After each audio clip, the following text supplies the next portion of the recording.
It's And Just Like That, Season 1, Episode 1. Hello, it's me.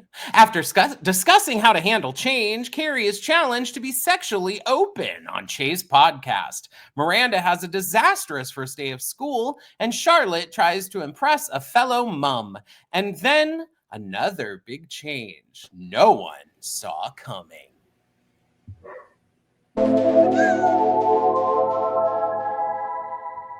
Baby, I'm burning. I don't know. Mum. I guess.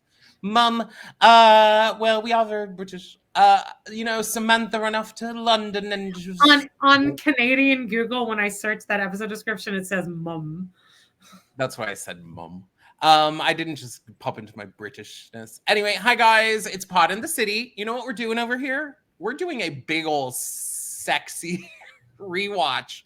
HATE-REWATCH of Season 1 of And Just Like That. Because really, if you're tuning in at whenever this is in 2025, And Just Like That has been canceled, y'all.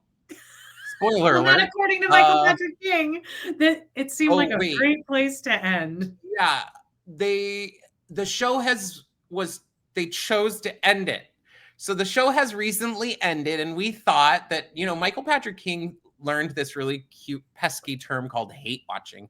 So we thought we'd really go back and do a real big, deep hate watch. It's Amanda and Joan. Make sure that you're here live every week with us on Friday, 2 p.m. EST on YouTube, exclusive. Over there, we do a live reaction to the episode, basically. People came to the same amount of people were there.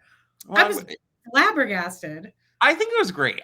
I'm excited because I think And Just Like That ending and all of that really brought out a resurgence of Sex and the City fans who really want to we love this series. We love it. And I think everyone's really reacting to how all of us are like, why do you hate us so much, Michael Patrick King? And also, you shouldn't hate us. We love the show. We didn't come here to hate the show. I don't want to be one of those people, but we sign your paycheck, Michael Patrick King. Without the fans, your show would be nothing. And really, your legacy is And Just Like That, because you didn't create Sex and the City, I learned. So your legacy is this. So enjoy it all down the shitter. The final. It's just sad to know that a 60-something-year-old, 70-something maybe year old man can't take. Look, getting constructive criticism sucks. Getting bad reviews sucks. But honestly, sometimes the few times I've chosen to look at reviews of myself, they sting. But a lot of the times it's I probably could improve on that. And I hopefully have done better. Why? It's sad that Michael Patrick King can't take the hit and be like, this is really mean. Some of these are mean, but then be like, oh, it seems like some of these are actually really good points. They looked at the viewership as a success, but you realize if you actually made a good show, your viewership would have gone even higher because you just had built-in viewership of people who were watching this because they like Sex in the City. Now, we did get one comment this week saying that someone loved And Just Like That, but I'm going to say the large consensus of people did not love And Just Like That. And so, you kind of fucked yourself here, sweetheart. Yeah, I think it's really made a big impact because honestly, when Sister Wives ends, the second that ends, me and Jody's viewership, our content, the engagement drops off immediately. But this, we put out a video on Wednesday that was just us bitching more about, and just that, and it really blew up. And I don't think it's because we're that amazing. I mean, even though we obviously are, but we are entertaining to certain people. People are upset. I agree. And we're two of them. Honestly, like we said, we know we've known each other for 20 years and we've loved Sex and the City from the start. We went to the midnight showing of the Sex and the City movie together, dressed up. So with all that said, what our Patreon? It's patreon.com/podinthecity. Over there, $6 a month get you ad-free early access to all of our ish. You get extra episodes, including this week's episode, where we're covering all of season 1 of Vanderpump Rules. We're also covering season 1 of Smash. We did season 1 and 2 of Girls, and now we're about to jump into season 2 of RuPaul's Drag Race All Stars, baby. And it's the best season of television ever. I'm literally getting palpitations thinking about it. So make sure that you're there. Also, if you're watching us on YouTube, hit subscribe. Please hit us a like. You know, now's the time to support people who need support, you know, not big corporations. Give us a like, give us some comments, all of that ish. Right, and I mean, let's get into the recap. Let's get into a little news and gossip really quick.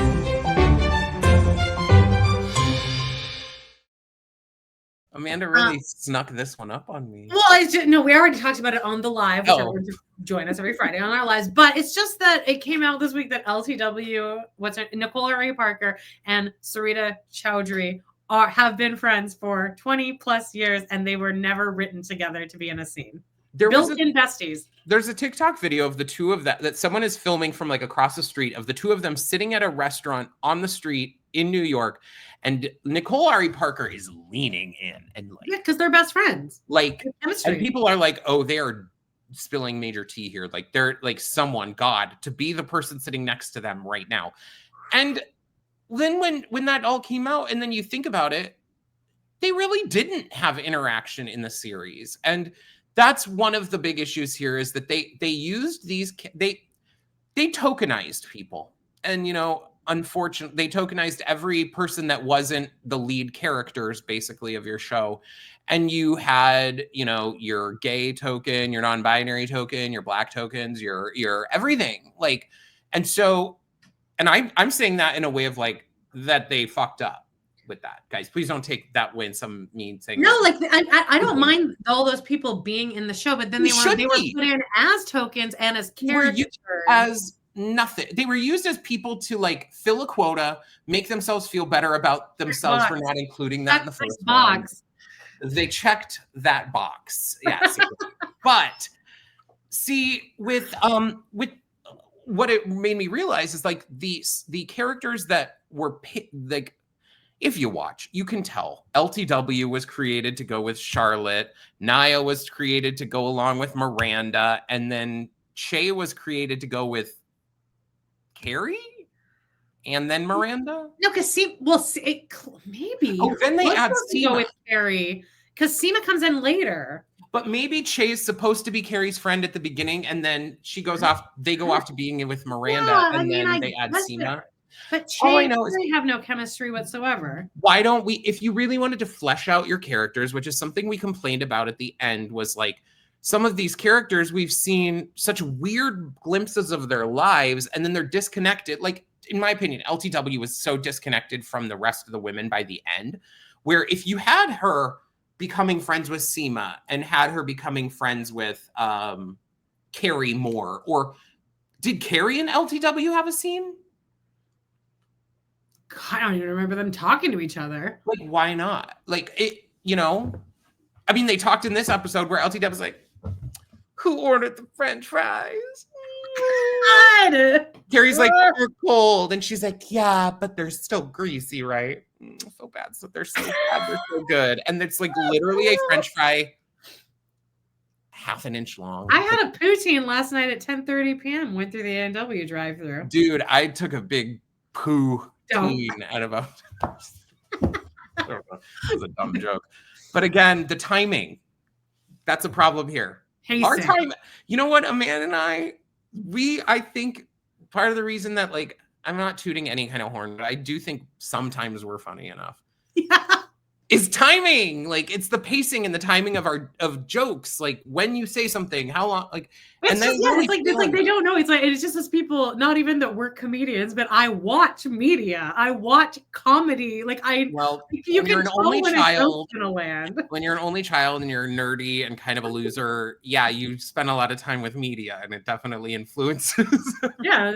But then you do learn. But these are the people we were watching to get our comedy from. Why can't they do it anymore? And see, do you think that's a problem coming down to editing? Because maybe if the editing of some of the stuff was just tighter. No, because that Samantha's no longer with us joke. I think that joke in particular is a good little. But if they clipped out, like. Maybe, but Charlotte didn't deliver that joke in a funny way. No. It was that even with editing, they wouldn't. No. I actually wouldn't say that any of them particularly are giving comedy, and that's where Samantha is needed, because you would have scenes in rewatching the original series. You have scenes where the other three women are like this thing, this thing, this thing, this thing, this thing, and then you have Samantha to like throw the zinger in there or be like, oh honey, I blah blah blah blah blah, and instantly it breaks whatever was happening here. It moves the I could literally probably, if you put a camera in front of me and let me talk for 12 hours straight, I could probably nonstop talk about all. You know what we should do on for the Wednesday, like our video for Wednesday? Yes. Center it around Samantha. We should do like a Samantha appreciation. We could also do what could have been. That's good.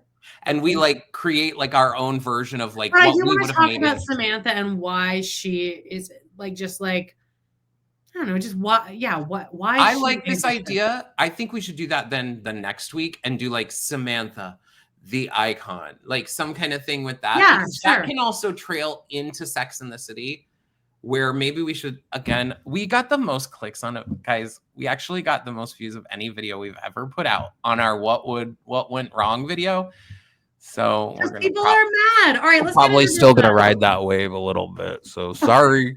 We're gonna wring this towel dry. Oh, this thing's I'm gonna be like sucking the. All right, here we go. Season 1, episode 1. Hello. It started with high hopes. The music. Yep. The look. It was like the movie. It immediately wasn't like the show, but it was like the movie, which I will take. I will take the movie.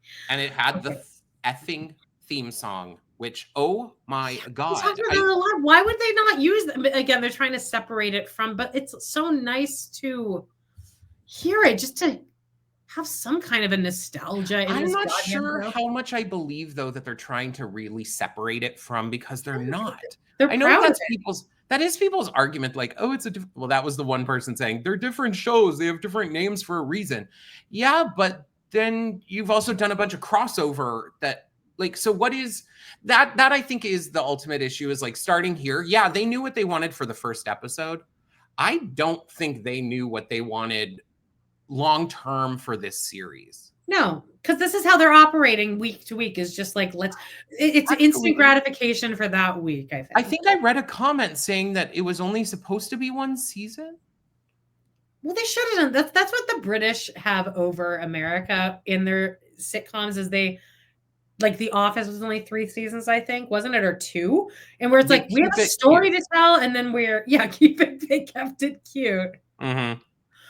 Okay, so immediately we also discussed this on the live, but there's immediate COVID references. Like, remember when we had to stay 6 feet away from each other? And I just don't.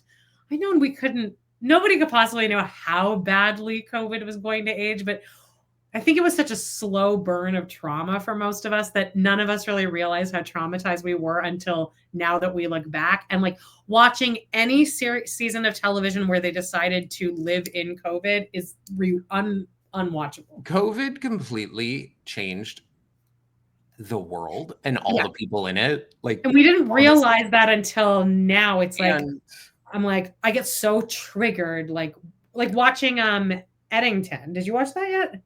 No. Okay. Because we live COVID.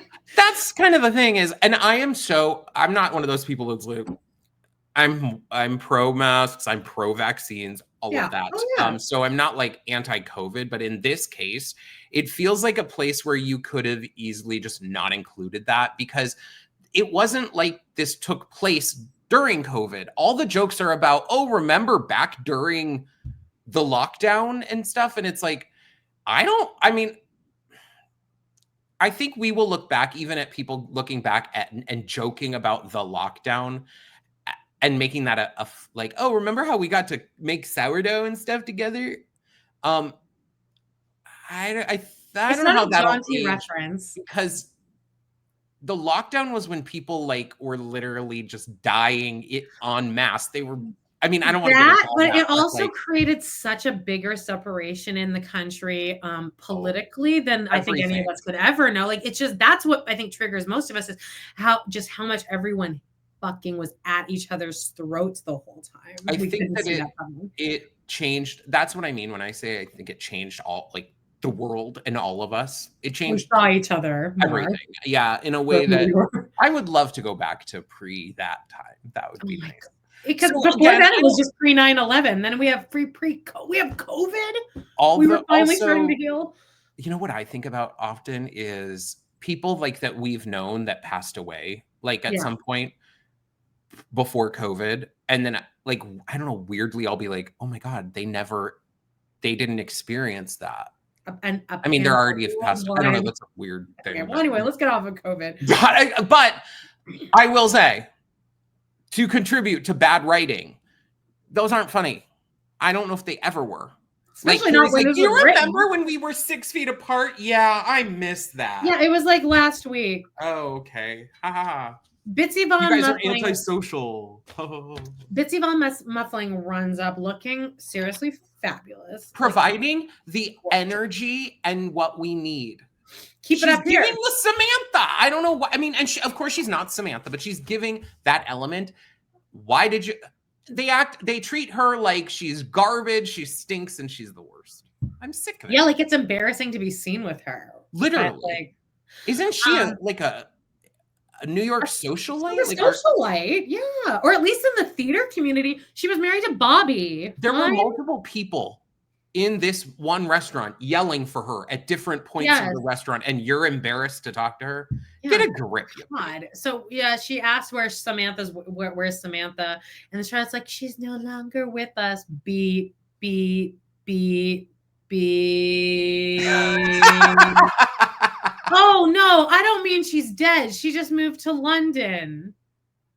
And they're like, oh really? Oh God. Well, I always think that now that someone's dead, which makes sense. But then this would also be a great place for one of them to go, oh, by the way, heard about Bobby. Sorry about your loss. They hate her though. They're like, there's that lady who married Carrie's lifelong friend though. Wouldn't you immediately reference that? Is it? They act like they haven't seen her forever either. I don't know. Logic. You know that sign where it's like equal with the cross in it? AJLT does not equal logic. There is no logic to anything that happens. No, because I think their plan for this whole show was to write bits and jokes instead of stories. Well, I wouldn't give them jokes. I'll give them bits. Because we're missing the jokes. At the table now. I'm still loving the table scene, by the way, because okay, we're at a restaurant. Great. This gives me the vibes of what I'm looking for. And they all update on their lives. And Miranda says, I slipped on Brady's condoms. This is where Carrie's a bitch. She's like, didn't you hear what I said? And Carrie's like, yes, and I chose to ignore it. I think they're trying to establish that Carrie is a prude. But I don't know why you decide that your sex columnist character is going to now be a prude. Right. Who's rich off of her books about sex. It doesn't make any sense. Miranda says that Steve let his... We don't need to go like super deep into these storylines. Again, we've already covered this before. But really quickly, Steve and Miranda are letting the girlfriend sleep over because they like her. I think that's bad parenting. I hate this story. I hate that storyline. Yeah, but Charlotte, I actually don't mind this storyline or bit that Charlotte said, are you going to dye your hair back? I actually don't mind this because it is a pretty well written or acted conversation between like Charlotte's being nice and polite, but Charlotte's still like, oh, you look so much better with red hair. This made sense. Yeah, and she says it ages you, and Miranda says no, it ages you because if you're hanging out with great. I also got glimmers of the original series of Carrie being like, I'm not going to touch this. Oh, God, here we go. Because here's another thing. All three women are in the fucking scene at the same time on the same day filming this. Are we sure? Now, one thing I did wonder, though, is... I forgot. Okay. The bride arrives. Charlotte says... Oh, and then Charlotte says something. She's like, I just think that with your new career or whatever. And then Miranda's line is, Charlotte, I'm getting a master's in human rights to pair with my law degree so that hopefully I can be an advocate for women who need one. I don't need to be a spicy redhead to do that. Are you fucking serious? That was the thing I was going to say is, while I do like what's going on in this scene, if you told me these women hadn't seen each other in the last 5 years, I would believe you, because it's weird. Like, I understand you have to do exposition because it's your first episode. I get it. This Is but Us you don't does need that to. too. Like, You don't need to be like, hey, MPK's like, you know what? Let's get everything out in the first lunch scene. Like, we don't need to do everything, do we? Like, why can't we find out that she's gonna, like? I just feel like there's more natural ways to arrive. You wouldn't say this to your best friend that you clearly get lunch with once a week. Remember how I'm getting my master's degree in human rights? And then if you did that to me, and I'd be like, what? If I said this to you, I would be saying it like ironically, like being an asshole. Yeah, that's what I would be. Then I would be an asshole back. I'd be like, I do remember, Amanda. Exactly. It would be. I forgot. And we can't just. And then she goes, "We can't just stay who we were, can we?" Someone says that, and I'm like, "Well, is this the show commenting on itself? Because none of you are who you were, by the way." I think that overall their idea is that they don't want the characters to really be the same, because they think that, the point of life is that you change and that you mature and that your old sensibilities are no longer the same. But I don't know why they decided to choose everyone's new sensibilities to be like wet blankety and sucking. Yeah. Like, why couldn't the new sensibilities be like empowerment? What, like, you know what I mean? Or like, the older you get, the stronger you get. The older you get, the wiser you get. Not like the older you get, the more prude I get, and the older I get, the more like bumbling I get, where I'm like, oh, blah, blah, blah. Even though I was a lawyer. You're still Miranda. The same person with the same brain and life experiences. You're all regressing. And again, if they're maturing, if their version of maturing was actually like maturing, but again, like you said, it's just regression back into. I actually don't even think their characters were ever this way. Weirdly, it's like they were more empowered at the beginning of the series. Carrie's also always kind of a bitch, but we can't. Carrie's taking pictures of interesting people for her Instagram by posting people without permission, I guess. Of look at this. This is a thing where, like, well, they'd be like, street fashion or whatever. This is a cool concept they should have kept. Yeah, just any kind of running bit at all. They should have, like, again, with the storytelling device. They had that great storytelling device of the original series, which is the column, and then they had multiple opportunities for storytelling devices, and they didn't use any of them until the last season, where they included the woman, and they did it so poorly that, like, what was the point at that point? But they didn't even use the woman thing in a. That's what I said. They did it so badly that it was like, it didn't do anything. No, I understand what they were trying to do with it, but no one liked it. But again, it's their more mature version. I think Carrie Bradshaw has become like what? Like, what's that old writer lady? Like, the one who sticks her head in the oven? Sylvia Plath. Yeah. Carrie on the street. No, sorry, LTW. Charlotte sees LTW and she's like, oh, LTW, she's one of the other mums at my school. And she's like, by the way, no one has RSVPs for Lily's piano recital. And Carrie's like, oh, I can't. Me and Big are going to the Hamptons. Now, I will say, guys, as someone who took piano lessons for 15 years because my dad is a piano player, piano recitals are the worst. The worst thing you can sit through. Okay, so a kid's band concert is pretty bad. Because I think you can find kind of some funny stuff in there, but like just piano. Holy shit. Though I don't believe that these friends wouldn't be more supportive. Of course. Yes, you're gonna suck it up and go to that. And Carrie and Big, how often do you go to the Hamptons? It sounds like a lot. All the time. You're child free. These are like your and you have $500 million. Carrie. You're their aunt. You go to that.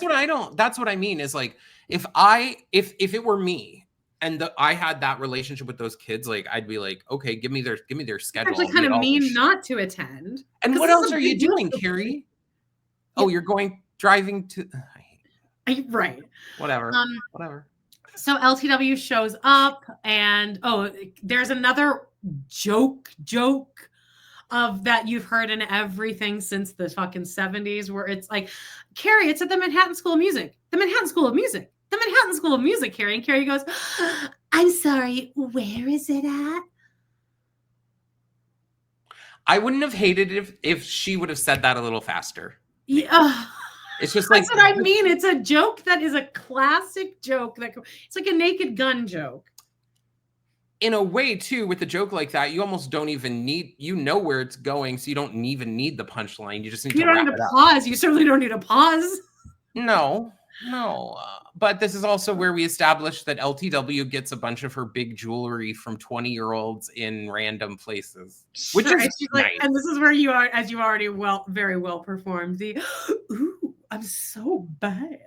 Should I have a is that a friend? They have a reference to that before where like Miranda is like, oh, what are you gonna get? Or Carrie, I think, is like, I'll get the croque monsieur or whatever, which I don't believe she would get that either, because that's 2 slices. There's bread in it. It's 2 full slices of bread with bechamel sauce and cheese. Yeah. Oh, it's Carrie, so good. I'll eat it. Oh, I want that right now. Just me describing that made me be like, down. But they're like, oh, should we get the fries? And Miranda's like, I stepped on my son's used condom. I'm getting the fries. Is this you don't have to justify it. Just get the fucking fries. My hope and my prayer for myself is that when I'm 55, as these women declare they are, I hope that I'm not at the table being like, apologize. Should we be bad? Should we get a side of fries? I can honestly say that you and I have never done that. We're like, keep the margaritas floating. Girl, me and my friends, like, we're like, oh, what should we get? Oh, we almost always, if I go out with friends, we always get an appetizer. Oh, we get multiple entrees and we share everything. And then often we'll get dessert and we'll have 3 or 4 rounds of drinks. So, I mean, we're not, because you're going out. Yeah. I just hope I never like that. I understand. I get it. Trust me. I don't want to, trust me. I don't just eat anything I possibly want in the entire world, though you might think it, some judgmental people might think that. They're looking at me. Just kidding. But I pray prayers that I'm never this type. Like, oh my God. Right. Where you're apologizing to your lifelong best friends about ordering fries. LTW eats a shard of a French fry and says, oh, it's so bad. It's so good. It's so greasy, right? That one French fry had to have had, what, 10 calories total? Like, girl, get out of my effing face with this. They're perpetuating ED shit. They are, for sure.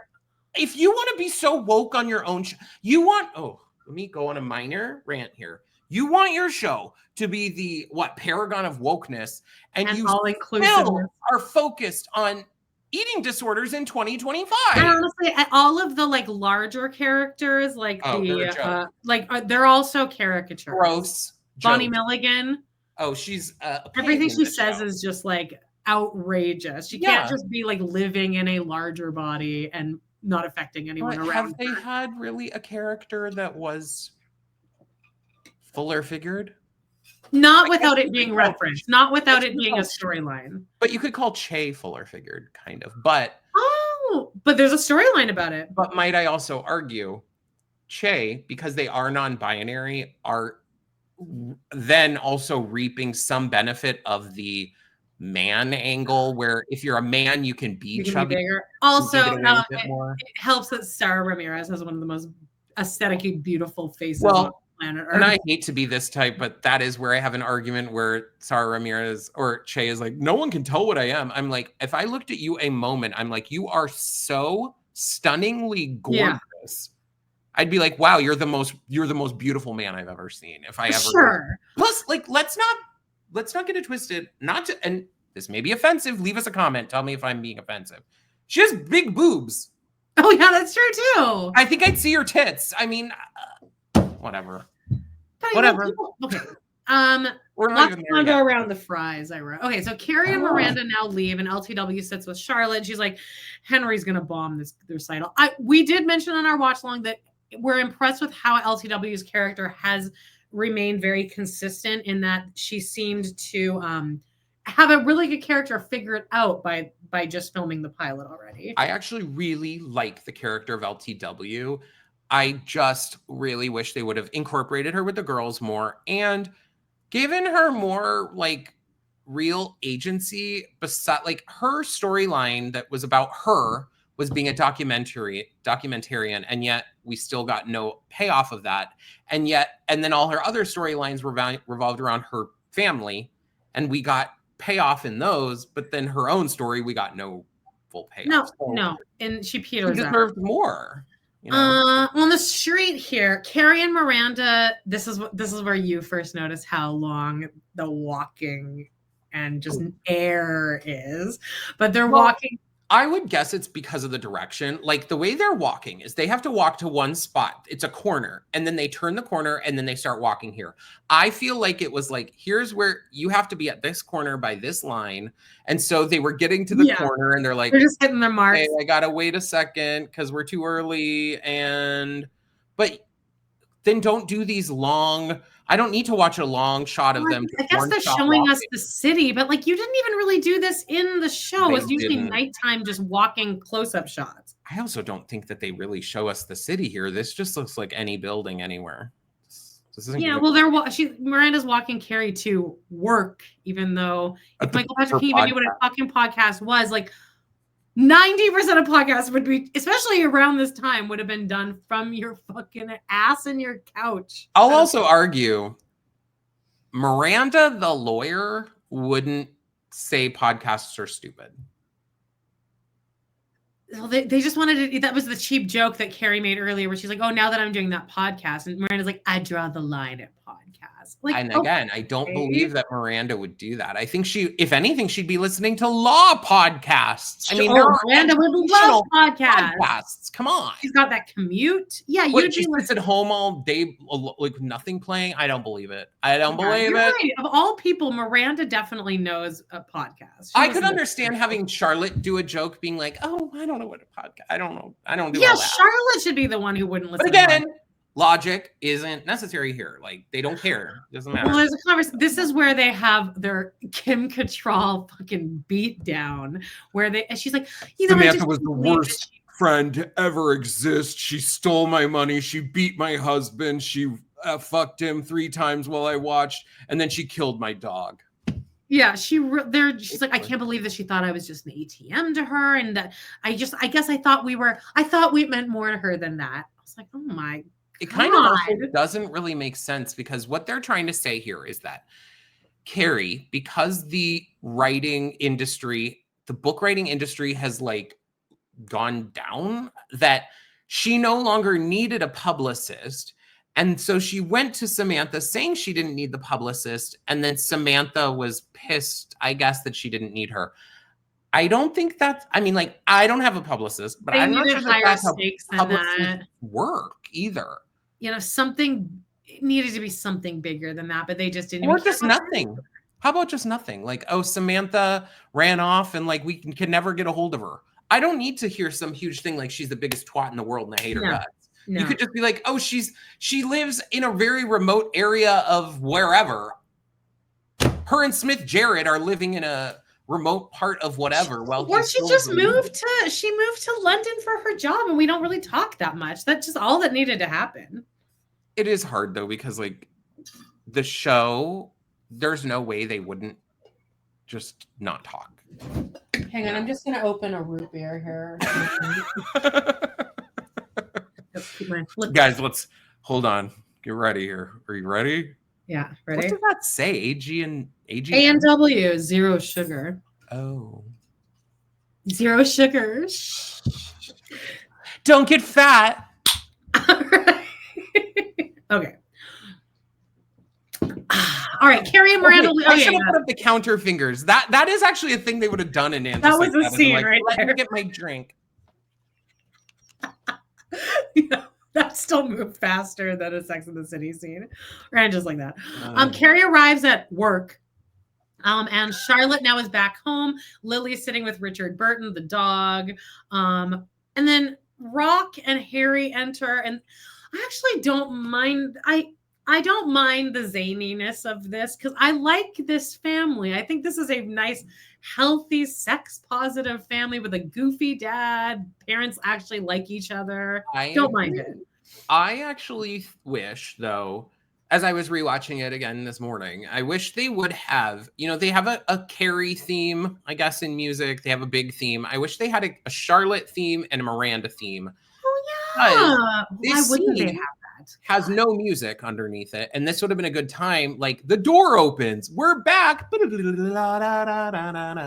the hell it is. Oh, whatever a theme would be, yeah. Boarding in. Instead, it's dead silence. And Was it really dead silence during this? There's no music underneath that is it. And weird. it's like, we're back. And then he's like, whoa. And if you had even right, derpy music. Just anything. I mean, it would zhuzh up your show a little bit, maybe. I don't know. Okay, well, now here, I don't even have that many notes because nothing happens here. Nothing really does. I mean, the big things have already been kind of established. It's like the ladies are back. They hate Samantha. Yeah, Carrie arrives home, and her and Big have this. Wait, we didn't talk about the podcast. I know, but Carrie arrives home first. Oh, because was she going to her interview? She goes to work, but we don't see the podcast until after. But that was just Miranda dropping. Yeah, I think that was the. I promise. No, they do the podcast and then she goes to Big. I swear. No, this is an order. Just relax with me here. We got this. Or John, are you expecting this to make like logistical sense? No, but they do the podcast before she goes home to be with Big because she's wearing the outfit that she wore to the podcast. Oh, no, you're right. Sorry. She's wearing a different outfit. Yeah, so how would I have done this then? Was that the interview? Because why did Miranda drop her off at the No, because when she's taking the pictures and she's in the restaurant with Miranda, she goes, now that I'm doing that podcast. So she was just going to work. Then this makes me even more annoyed when she does the podcast because they're acting like this is the first one that's ever been done. No, she's been doing okay. Because then she asks, Miranda says, I never listened to it. And then Carrie says, Charlotte does listen to it. So it's been going on a while. Carrie's back home. They do this fucking scene. And then there's this expository dialogue about she's like, since we've been listening to albums during the lockdown, you said it was ADR. Carrie talks about salmon. Big sings, like Big turns on the record. And I feel like in Sex and the City, he would have been like, hello, it's me. I love this song. And then continued on. He sings like a verse and a chorus and then like another verse. And then they continue talking. Then that their conversation, whatever it's about, doesn't matter, ends. And then he finishes out the song. We like watch more of it happening. They're hugging, they're kissing, he's singing, she's turning around, she's hugging him. You hear the whole song. That's where most of the money is spent on this. See, I think they expected us to think this was enough of an establishment back of being like, oh my God, when he dies, it's so sad because they hugged and danced to a record in their apartment. Or the salmon pretentious Carrie's bitching about. They did not get like, I went to that fish guy and I said, this isn't that Red River sockeye salmon. And Big's like, huh. I don't even know who this is. And she's like, what do you mean? This woman in front of me. She's so powerful. What the hell? I don't know. I hate it. Carrie tells Big she's going to go to a recital, and Big goes, don't worry. I'll be busy with Allegra. Okay. This also annoys me.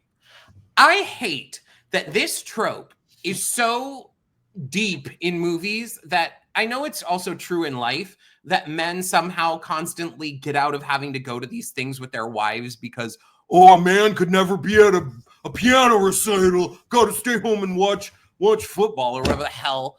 But can we stop using the trope? Because what you're doing is you're allowing men to be like, oh, every guy does this. Yeah, no guys are going to be at that recital. Well, he's going to be home with a good partner goes to the effing recital. You've also known Charlotte and them for 30 years as well. Charlotte helped you guys get back together. She was at the apartment when Big called. I can't even deal with it. Men, shut up. I'm a man saying men shut up, but here's another example of how they don't know we said this in the live, that they don't understand that what's current right now probably isn't going to be funny in 6 months from now. The fact that they've used Peloton as a reference, which was literally just a COVID thing. I mean, I know people still have Pelotons and blah, blah, blah, but that was a very COVID specific trend that got really big and then immediately fell off. And so by the time this was airing, it was already like a Peloton. I just feel like there's a better way they could have done this too. I don't think he needed, I think course. they thought it was funny. I think they thought that we were supposed to think it's funny that he's watching some big-titted girl do a thing. Hey, if you want to do fan service to your people, why not let him go to the recital with his wife? That's what your fans probably want to see. He should have had a heart attack at the recital because that happened. As she's playing the music and Carrie's like, and he's still, they all get up to do a standing ovation and he's still sitting in his seat. Because it's already been set up that he has heart condition. I hate them. Also, people died during. I remember 2 people died during one run of Music Man that I did in the audience. I've been at when I used to go to the dinner. There was a dinner theater at my grandma's house, and it would be all old people. Oh, there was multiple times we had to stop, and they would have full paramedics come in. Show usually picks back up. By the way, I feel minor amounts of chills for my idea, and now I know maybe I'm an egomaniac here, but I love the idea of Lily playing her song. Right, Carrie's enthralled, and Big's next to her, like doing his thing. She doesn't even notice because she's so involved in the music.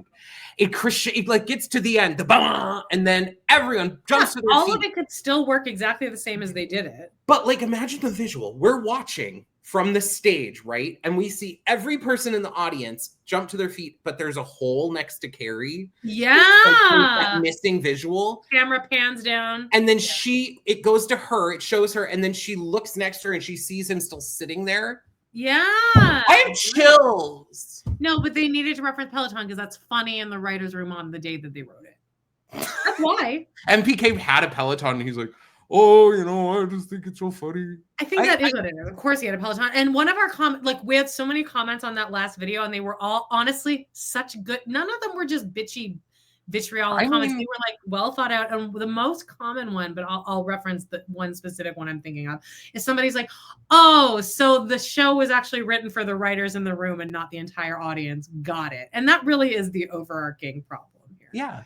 And that's what they say in the writer's room. They say, I don't care what the audience thinks. I know a bunch of people will try and be like, oh, but this doesn't make sense. We don't care.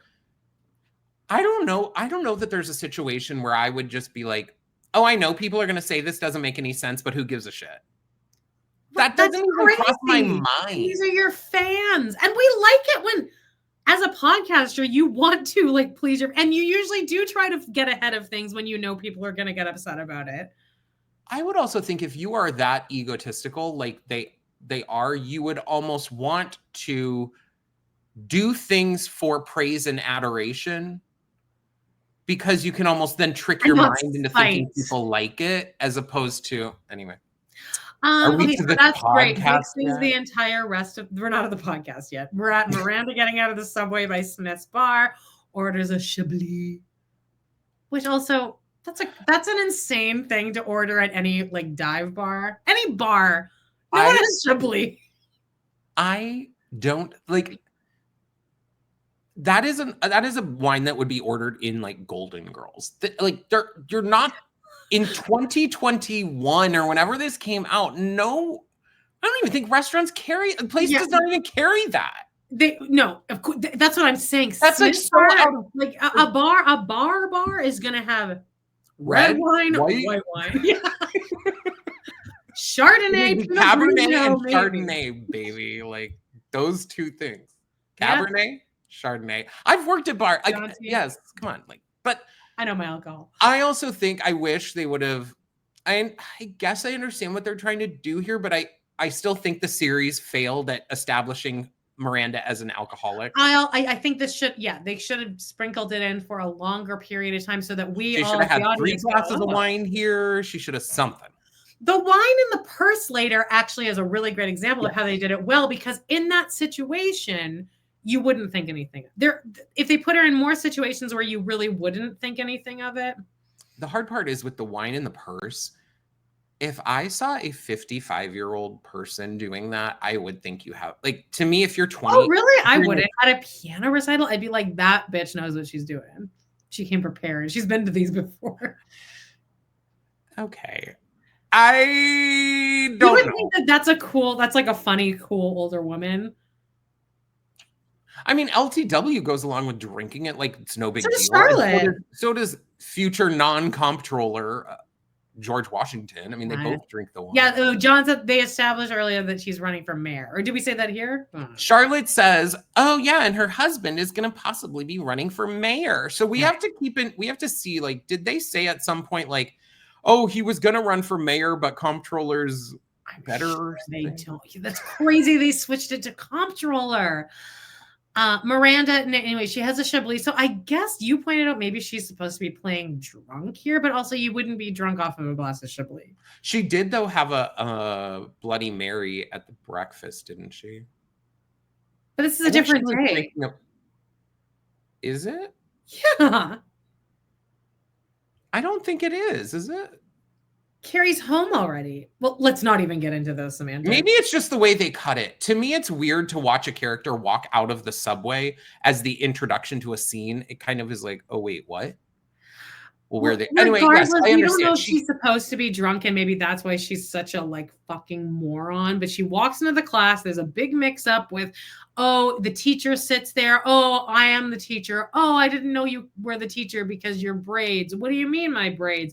Oh, I mean your hair was different on the book I saw. We all know what happened. We don't need to litigate it. Though this is a piece where it's established that MPK hates gays and uses us as characters. Because there is a blue-haired, what is like, I don't know what they are, non-binary or maybe like a butch lesbian-looking person, and Miranda references them as he, which you also wouldn't do that. You wouldn't do, because I don't think you're ever gonna like make that jump, even if it seems clear that this person wants to identify as he. I think I'd still be too nervous to really go there with it. I would probably say they. The person also is like prepared instantly, and it's Lily Tino. This person is Lily Tino at Disneyland. Excuse me, you misgendered me. I don't know how much I feel like Lily Tino is purposely. Lily Tino is a like a monster, a menace. Yes, I fucking hate Lily Tino. Agreed.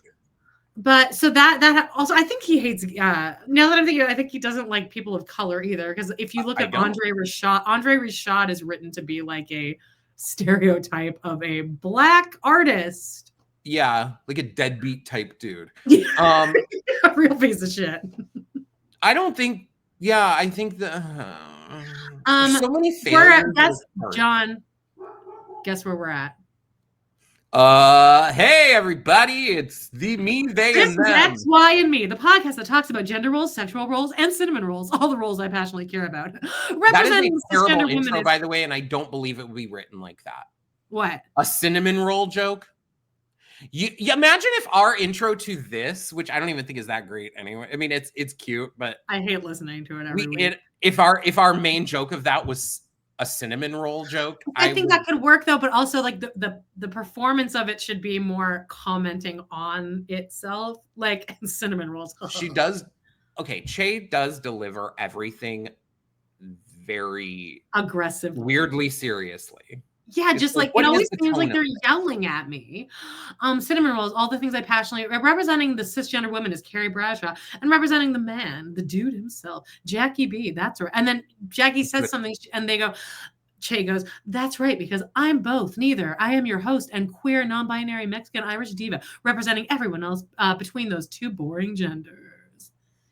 And then it's like, boom, woke moment, and then Bobby Lee's like, and then they're like, and I know that when I listen to the Writers Room podcast, they are going to be like, guys, and here we are at the podcast. I mean, aren't all podcasts exactly like this? And they're all going to go, yes, they totally are. But here goes along with the thing of like, you can't have your, I'll use an old phrase, you can't have your cake and eat it too, right? You're trying to educate, you're trying to make this. I think in their head, they think that they're like, oh, we actually have a non-binary character. We're special. Yeah. Pat. But because of the way that you are making them, because your show at the heart of it is a comedy, right? It's hard because your intention, you want to teach, right? But how do you make that funny without it coming off as that you're making fun of? Because to me, if you're laughing at the idea of having the woke moment button, you're making fun of what you're doing as opposed to trying to enlighten people. You're saying, oh, these woke people are stupid for having this button. It's so dumb, we'll laugh at it. And it's not. It's almost just awkward because you're like, I want to laugh at this show. I want to enjoy what I'm watching, but like, I'm not going to laugh at you just introducing yourself as a non-binary person. That's not funny. And it shouldn't. The show seems like it hates its own audience. The podcast seems to hate its own audience. Oh, it definitely does. Well, again, it's that idea that they made it for themselves. And when you're an out of touch, rich person, it doesn't matter anything. It really doesn't. Carrie, it just sucks at this. But then, okay, so here's another Che line. These Che's lines are so overwritten. Jackie says like, Carrie says something awkward, and then Jackie's like, what about you, Carrie? You ever masturbate in public? And then Carrie's like, oh, wow, I don't know how to answer that. And then Che goes, yeah, good one, Jackie. I was worried you were going to ask something sophomoric, like what can I, a straight cis male, personally do to eradicate the harmful patriarchal system of the gender binary and compulsionary heterosexuality? That is the truth. In this season, in this scene, the writing is really terrible because a podcast generally is not scripted and it's off the cuff. And Che Diaz, every line of Che's sounds scripted. That was like a Sheldon Cooper line. Like you have to be like highly on the spectrum to even like. It even keeps going. She says another. God damn it! They say another thing where I'm like, really? They talk about how they masturbate at Yankee Stadium, and when they do it, they this, that, and the other. It sounds again so labored and overwritten, like you said. Yeah, it's just not natural. And these three have no chemistry. I don't know. We've said this before, but what did Bobby Lee do to get on this show? Because no one wants Bobby Lee. What was the thought there? They talk about anal, and then Carrie goes, "That must be why I don't like it." And it's like, of course you don't do anal, Carrie. Of course you don't do it. I can't even imagine Carrie Bradshaw even poking around back there. Never. No. Che's form of masturbation is going to Yankee Stadium and sitting there and getting a kick out of all the men trying to figure out what to do with me. No one cares at all. You're also in New York City. I'm just going to say you're not in the middle of a field in Kansas. You are in the most diverse. Yeah, you're not at the Blueberry Festival. Whoa! The fuck? Okay, so now we have Andre, Rashad, and Nia in this. Miranda at the subway station. I will never get over the Andre Rashad of it all. We shouldn't ever get over it. Tom, why? What is the insistence on having multiple named people in all of this? Yeah, why does LTW need to be Lisa Todd Wexley? Why does Andre Rashad's last name, I'm assuming, is not Rashad? No, Andre Rashad is like his first name. But still, most people with your partners, you'd call them babe, and you always have kind of a shorthand for your friends or nickname. Not Nia. She's like, "Hi, Andre Rashad. How was your day?" Oh, she respects her man. Okay. Anyway, I'm sorry. If someone was like, "Hi, John," my boyfriend's like, "Hi, John Mome," I would literally be like, "What the hell is wrong?" Or John Christopher. John Christopher would be more like. It sounds like you're yelling at that person. I'd be like, my mom calls me that when I'm in trouble. Exactly. This scene with Miranda and Nia actually isn't bad. I think it's very well acted and relatable where you're like, fuck, I know this person. This is so awkward. Now they're coming over to talk to me. And then the subway's really loud. And this was fine. And then it does get a lot of expository shit out of the way for Miranda where she's like trying to explain, no, I really do know what I'm doing. I'm a lawyer and I quit and I was at the Muslim ban. This scene was fine. Good.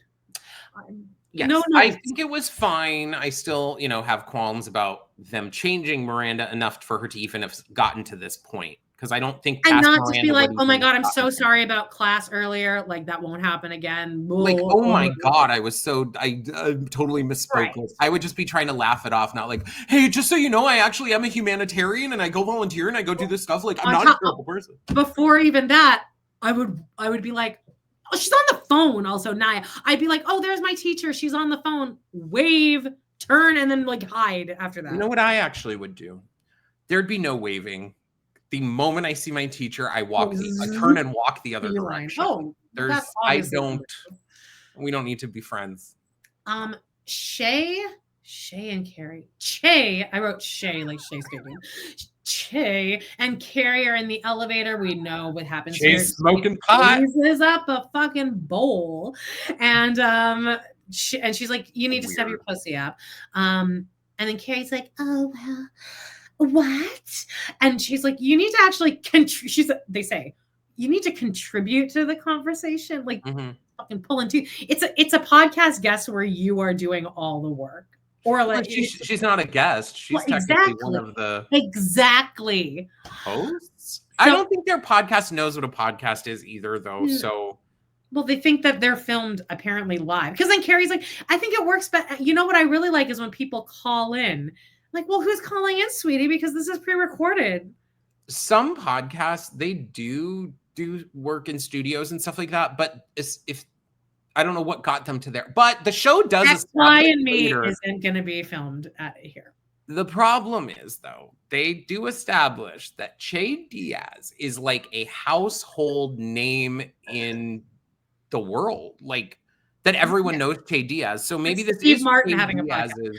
Maybe, but then Che never gets back on their feet after they lose that pilot that didn't even air, so it didn't even have a chance for anyone to make fun of it.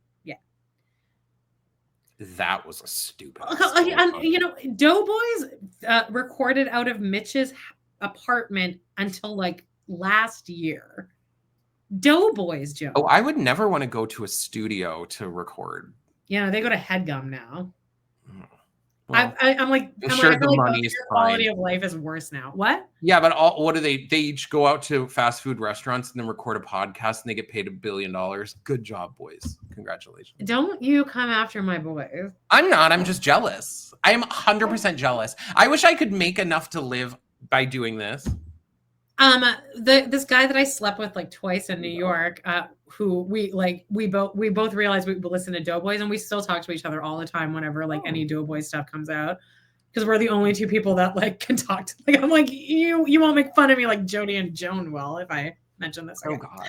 The other day I was like, do you think Mitch fucks? And he's like, do I think Mitch fucks? And we talked about that for a while. Who's Mitch? This one. You don't think he fucks? Or what? You think he just lays back and lets someone ride on it? No, okay. I mean, like, does he even try to get? Anyway, well, that's a whole other. We can do a Patreon episode about Doughboys. No, thanks.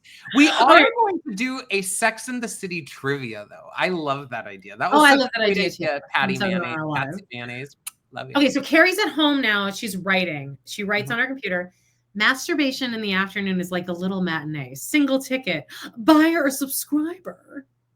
And then Carrie walks in and Big's like sitting in the bed and she's like, do you ever masturbate? And me and Joan already went over this on our watch along, but like, it's crazy that this would be a conversation that happens with two people who've been together for over 20 years. I feel like they should have done like a sexual act that's like a little more provocative than just masturbating. I feel like, I mean, think Carrie's even gone down on him. Do you think she even gives him head? Or it's like, oh, birthdays only. I can't imagine her going down on any of the men she's with, or even having sex. Because you know what? When they go back to them in bed, she's usually like in a bra finishing her clothes or underneath the sheets. So they talk about masturbation, and she's like, "Masturbate for me," but then they never do. They end up just hugging and like. He's like, I think this is a trick question. And she's like, no, masturbate for me, and he's like, okay, well, like, let me get some lube. And he's also, like, this would be awkward. Also, I'd be like. This would be so awkward. Your wife and partner of this would be like you asking you and me doing this. It'd be like you and I are in a hotel room and like you get we're just like on our beds, like I'm on my phone and you're on your phone, and then you get up from the bed, you crawl onto the bed next to me, like on your knees, because Carrie's on her. That position too is uncomfortable to have another person next to you on their knees, because it feels like they're about to do something, or like I don't know, there's something. No, but this really because when you've been together this long, you kind of are just more roommates than anything. Not even in a bad way, but it's like now I'm gonna like, what are we gonna make eye contact during this? I think she could have gone up. She should have gone up to him and started rubbing his crotch himself and been like, masturbate for me. Let me watch you. I want to see. Make it sexy. Instead, it's like, could you masturbate for me? And he's like, what? She's like, please. I need to do it for my podcast. Where's the sex? Now, so that scene's over. Now now things start really picking up here. Oh. Carrie's just gotten out of the shower. I don't mind this scene because this did seem more like kind of just candy for all of us, but it's her in her huge closet, all the shoes. Sarah Jessica obviously went and like picked out we see this in that documentary, which was actually surprisingly good, where she really did create her closet by going and picking specific pieces. So loved this. We see the Manolos, and then we have the theme from the movie that's like da da da da da da da da da da. Beautiful. Love she comes out. John didn't like her outfit, but I love it, especially when she puts the blazer on later with that big flower. Oh, I thought it was fine. Okay. Well, she comes out. She's like, "How do I look? Look, I'm wearing the shoes." And then Big's like standing, like smoking a cigar. It's very you can kind of feel it coming because he does look very like classic. I'm posing. I'm Big. It definitely is giving old movie style, like Casablanca. Which I kind of love it because this is very them. And then he does like a Jackson Maine. I'm just trying to get one more look at you. Get one more look at you. She leaves, and then he's like, I have my Allegra. It's like his 500th or 1,000th ride. He's like, she's gonna call me out when I do my 500th ride. Yeah. We're at the show now, and Rose won't put on the dress, so then they're setting up that they're going to be non-binary, which I don't even mind this now that I'm on the rewatch. But Charlotte lets Rock wear the dress. And then they kind of zhuzh it up with like a tuxedo t-shirt and like Keds. And like a beanie. Yeah, fine. So we're at the show. Anthony and Stanford are like fully fighting. This was kind of a cute moment where Carrie's like, "Ooh, I was not reading. We are not in the same place right now." Because she's like, they're not. Don't mind this, but again, we talked about this on our watch along. But why do you have the two gay characters? Why do you have to have them like in this loveless, hateful marriage where like, I don't want that. I love both of these characters. And I actually do think that these two would be a fabulous old gay couple who eventually moved to Miami Beach and just kind of have like a banter and they bicker, but these two hate each other. See, I don't think it was a smart idea putting them really together. No, but I think that them as characters could have, let's pretend they were attracted to each other. They would get along. They wouldn't be constantly hating each other. In a way, though, I don't hate what they do with their storyline here because what it's established is that Anthony is allowed to cheat on Stanford anytime he wants, but it's not cheating really. It's you're in an open marriage. Open marriage, yeah, exactly. They didn't have that terminology. They word it as he can cheat on me whenever he wants, but is. John, isn't that? I mean, pardon me if I'm wrong, but isn't that kind of most successful gay couples? They're in open marriages. It's an open marriage. Would you call that successful? Yeah. I mean, I think that gay men are able to do it more than any other like groups of two. I think that if that works for those people, sure. Yeah. But I would never, ever, ever say, no offense. I would never though say that is a successful. It's more just that if you need to have open relationships I know of are gay men. The ones that I know of that are successful to me. And when you say work too, you mean that both of the people seem fine with it. Or they'll like have like amazing like a third. Like I feel like it works more because you're sex drives with them, whatever. I mean basically every gay couple that is around here or anyone that you would know or that have connected over time that we've known, they all are in open relationships. Yeah. They see them on Grindr all the time. And it's like, then why even be married? I don't, whatever. No, it's just your best friend. I get it. Whatever. Like, you all do what you want to do. I don't need to marry my best friend. I don't need to get married. I couldn't because it's a girl. Okay, where are we? Stanford. Steve is there. Everyone's at the theater. Steve's there, and it's my hearing aids, Harry. And then Miranda's like, "Oh, Steve, you only have 60% hearing in one and 40% in the other. That's not totally deaf. So thank you for that piece of information." Thank God. Yeah. Miranda and Carrie go in the men's bathroom. I love this scene aesthetically. It was very beautiful. And they're just talking about whatever. Carrie looks really cute with the flower. They all go in and sit in the theater. Stanford's up in the balcony sulking. Anthony's looking at Grindr for hot fellas. We're setting up that storyline. Miranda pulls out her purse wine. LTW and her mother-in-law arrive. I forgot that the mother-in-law is like so far back. Was she there? Yeah, she comes in with her and she says something like cunty. Oh. And LTW is like, what's that wine there? You want to pass it over? So that was cute. LTW's son gets up there. He's the first. He's playing Minuet in G. And I just don't believe that this would happen. I think that if this kid was in this school, but this is just a recital for the piano teacher. They they do say that it's maybe not he like would suck that much. They're just renting the space, which I think in our original thing, I was like, oh, these kids go to Manhattan School of Music. They would be better. They are just renting the space, which you could do. Anyone could do that. So the son's like, this is actually kind of cute with LTW and George Washington. I thought this was refreshing for them to be like, he's going to fucking be so bad. Later, they retcon this character even, and now he's like, he loves music and musical theater. Okay, but I sucked at piano. And but she says, I have to pry his hands off the PlayStation to get him onto the piano, onto the key. He also looks 8 here, and he's the same age as Rock. They make Lily look 12 here too. So okay, well, whatever. I didn't like that because then they during this, Brady and his girlfriend are like making out, and then Steve's like, Miranda's like, tell your son to stop making it. This is like outrageous behavior. I think it's just gross. It's gross. And then Brady's like, don't sex shame us. No.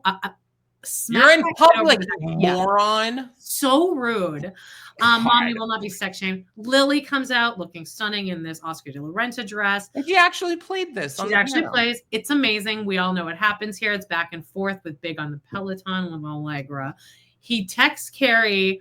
Because I guess Carrie, instead of just putting her fucking phone on silent, put it on all the way on airplane mode. So she wasn't even getting text. So Big sends her, let's go tonight to the Hamptons. That's something my mom would do. I guess that is she leaves her, she'll like leave her phone in the car if we're going to a show. That's outrageous. My phone's always on and it's always on silent. It never makes noise unless I have my alarm. So it's amazing. Everyone loves it. Big has a heart attack, throws his phone into their enormous room-sized shower and is dying. Stanford comes out and he's like, me and Anthony are really fighting. So can I have your apartment key? I don't mind this either. They're establishing she stole into her apartment. Mm-hmm. And he's like, no, I don't even bother. I had another copy made last time we got in a fight. All right. Carrie arrives home, sees Big. Time stands still. There, which I understand they're saying that when time stands still, but I guess I'm just not that type of person. I am very much watching it happen. It's not like they even show Carrie like a close up on Carrie's face and then like a clock ticking. It's just her standing there like, John.